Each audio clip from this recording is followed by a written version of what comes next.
work is called Knock on the Sky, Listen to the Sound. It's based on a Buddhist proverb because the work really uses sound as one of the primary factors of the work. There's 3 sites that are involved in manifesting this work. The first one is at Pair 2 and 3. It's the work that becomes participatory for the audience to engage with. The primary static work is at Cockatoo Island, and that work is using the architecture of the building and uses the colour spectrum with 800 or so chimes suspended in that space to an open air structure so that the sky becomes one of the colour components to the work. That work really functions as a karakia, which is a Māori term for a calling back or a prayer for the sound to call back the chimes that are based at the pair for the audience engagement. So the sentiment behind the work is a pilgrimage or a journey, and the participation and generosity, that's an extension of the work also.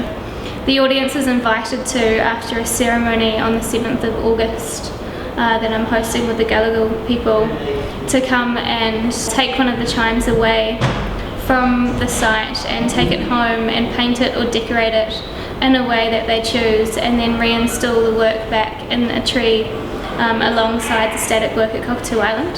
I see what I do as kind of the beginning of the process, and then that unfolding or that engagement really is the work of art. So I guess a lot of the work of art in a sense happens off-site, and there's also a conversation between the public and the private because it's in constant state of flux. It's set up as being a public work, but it can't be engaged with, and then it opens and it becomes more public in a way. I'm very fortunate to be working with PRC Sydney.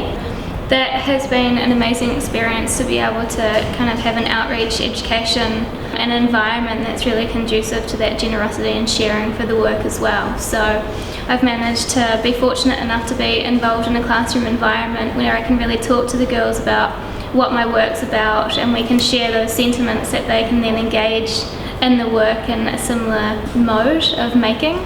The chimes that the girls are working on painting with are the parent chimes that will be hung in the trees at Cockatoo Island that will be indicators for where the audience brings their participatory side of the work back to.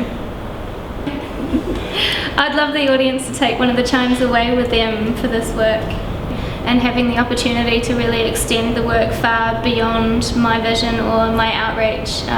It's a really integral part of it for me to see what happens when you open up that space for voice, and when you allow room for creativity, what comes through that is really important.